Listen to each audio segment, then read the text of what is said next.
हरि ओम श्री गणेशाय नमः। ओम नमः शिवाय। शिव श्री शिव महापुराण एकोनत्रिंशो अध्याय शंखचूर्ण के राज्य का वर्णन। सनत कुमार बोले, हे व्यास, इस प्रकार विवाह कर शंखचूर्ण जब अपने घर आया तब तपस्या के द्वारा उसके वरदान प्राप्त करने का समाचार सुनकर सभी दानव अत्यंत प्रसन्न हो गए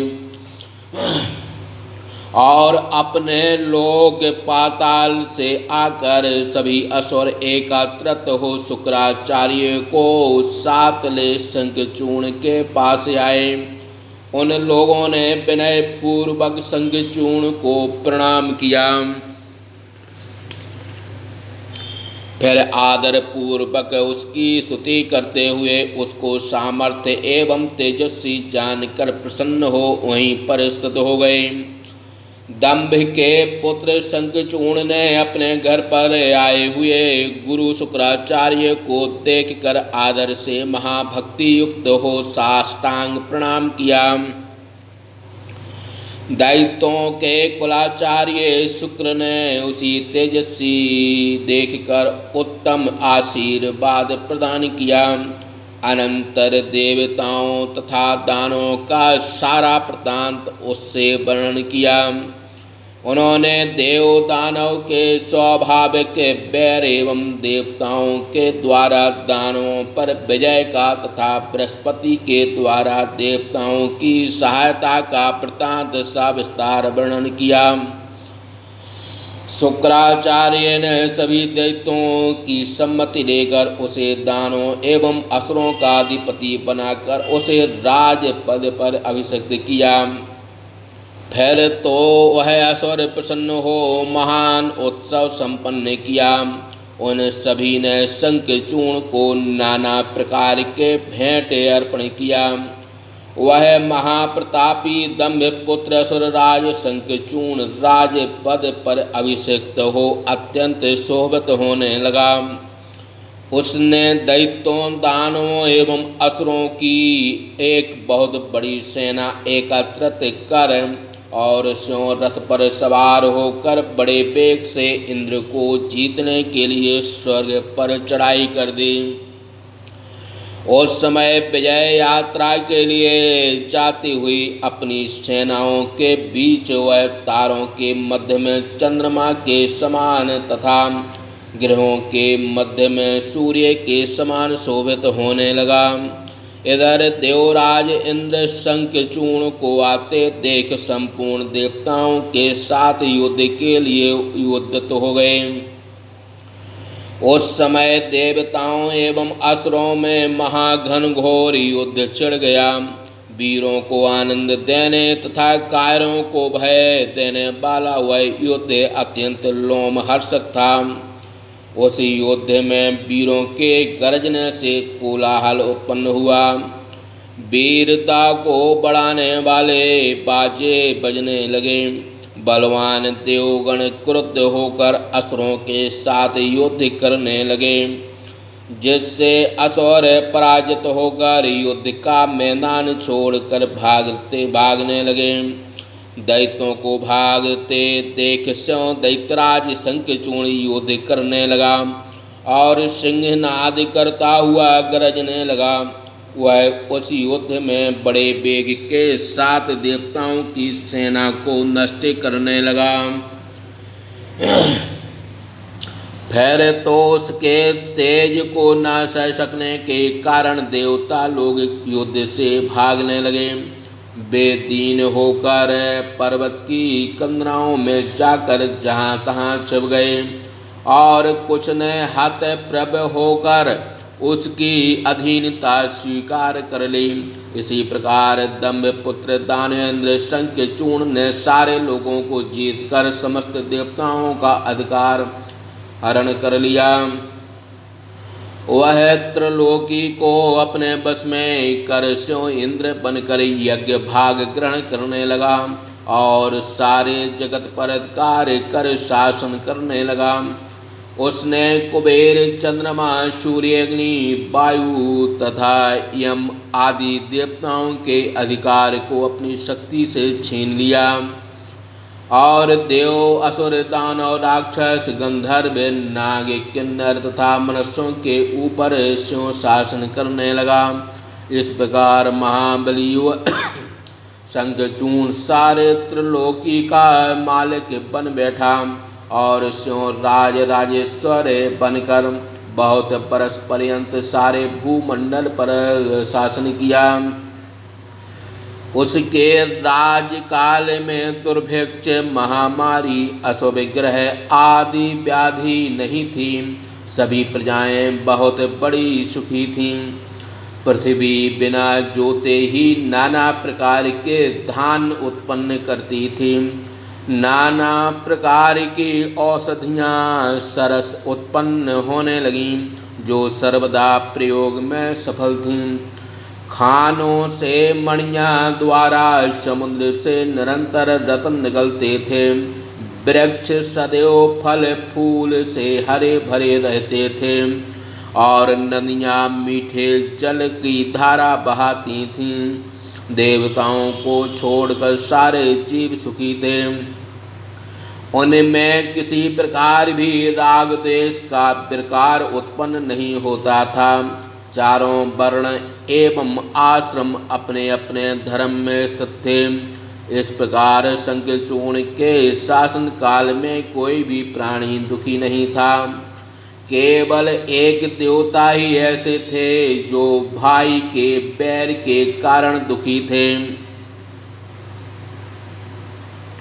वह शंखचूर्ण गोलोकवासी श्री कृष्ण का परम सखा था।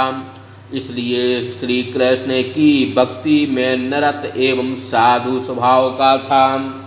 वह तो अपने पूर्व जन्म के शाप के प्रभाव से दानव योनि को प्राप्त किया था, किंतु दानव कुल में जन्म होने पर भी उसकी बुद्धि दानवों की तरह नहीं थी। हे तात, सभी देवता एवं ऋषि अपने अधिकारों के नष्ट हो जाने से आपस में मंत्रणा कर ब्रह्मदेव की सभा में गए। उन्होंने वहां जाकर जब ब्रह्मदेव को देखा तो उन्हें प्रणाम कर उनकी स्तुति की और व्याकुल होकर उनसे सारा वृत्तांत निवेदन किया। तदंतर ब्रह्मा ने उन सभी देवताओं एवं मुनियों को सांत्वना दी। उन्हें साथ लेकर सज्जनों के सुखदायक भगवान विष्णु के लोक को गए। ब्रह्मा देवगणों के साथ उस स्थान पर गए जहाँ लक्ष्मी पति किरीट कुंडलधारी वनमाला विभूषित शंख चक्र गदा एवं पद्म धारण करने वाले चतुर्भुज विष्णु को देखा। वे पीत वस्त्रधारी भगवान सनकादिक सिद्धों से सेवत हो रहे थे। अनंतर सभी देवताओं एवं ब्रह्मा ने विष्णु को देखकर प्रणाम करते हुए हाथ जोड़े भक्ति से उनकी स्तुति करना प्रारंभ किया। देवगण बोले, हे देव देव, हे जगन्नाथ, हे वैकुंठ आदिपति, हे त्रय जगत गुरु, हे हरे, हम शरणागतों की रक्षा करो।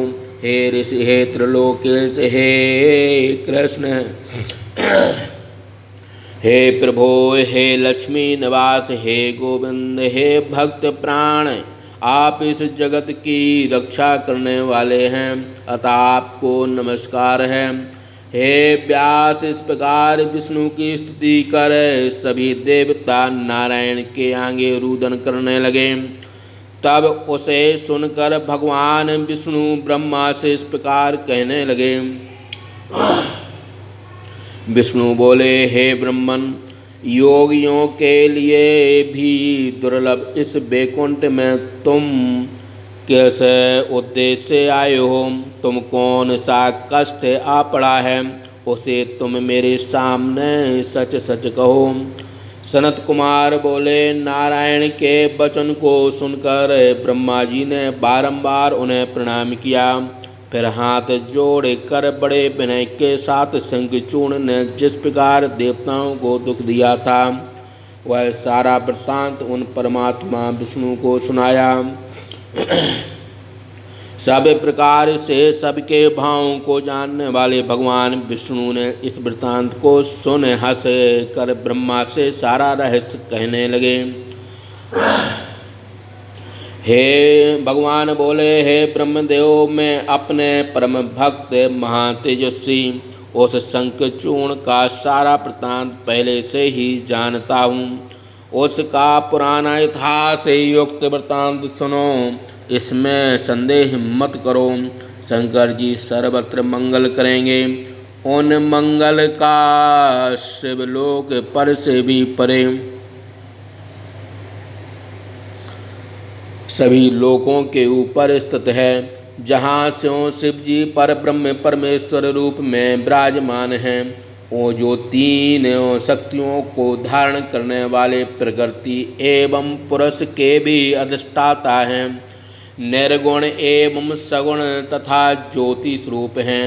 हे ब्रह्मन, जिनके अंग से सृष्टि के करने वाले सत्य रज एवं तमोगुणों के स्वरूप ब्रह्मा विष्णु एवं महेश्वर उत्पन्न हुए हैं, वही परमात्मा से वे उमा के साथ उस लोक में विहार करते हैं। वे माया से सर्वथा मुक्त एवं नित्यानित्य के व्यवस्थापक हैं। उसी शिवलोक के समीप शिव जी की गौशाला है, जिसे गोलोक कहते हैं। उन्हीं की इच्छा से वहाँ पर मेरे स्वरूप में श्री कृष्ण का निवास है। उन्होंने अपनी गौओं की रक्षा के निमित्त उन श्री कृष्ण को नियुक्त किया है। वे भी गौओं की रक्षा से सुखी होकर वही सर्वदा विहार करते हुए नाना प्रकार की क्रीड़ा करते रहते हैं।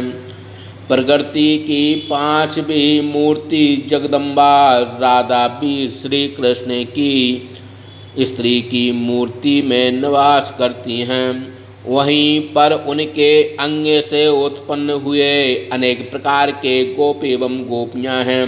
वे भी उन राधा कृष्ण के अनुवर्ती रहकर सदा विहार करते हैं। उन्हीं गोपों में से एक गोप शंकर की लीला से मोहित होकर राधा के शाप से इस दुखदायी दानवी योनि में प्राप्त हो गया है। भगवान श्री कृष्ण ने रुद्र के त्रिशूल से उसकी मृत्यु निश्चित की है। इस प्रकार मरने के उपरांत वह दानवी देह का त्याग कर पुनः श्री कृष्ण का पार्षद होगा। हे देवेश, हे ब्रह्मन, ऐसा विचार कर तुम किसी प्रकार का भय मत करो। चलो हम दोनों ही शंकर की शरण में चलें। भगवान शंकर सभी का कल्याण करेंगे, जिससे हम तुम एवं सभी देवता भय रहित होकर निवास करें। सनत कुमार बोले, इतना कहकर भगवान विष्णु विधाता के साथ भक्त वत्सल सर्वेश भगवान शंकर का मन से स्मरण करते हुए शिवलोक को गए। इस प्रकार शिव दत्ती भाषा टीका सहित शिव महापुराण के अंतर्गत द्वितीय रुद्र संहिता के पंचम युद्ध खंड में शंखचूर्ण राजवर्ण नामक 29वां अध्याय समाप्त। बोलिए शंकर भगवान की जय।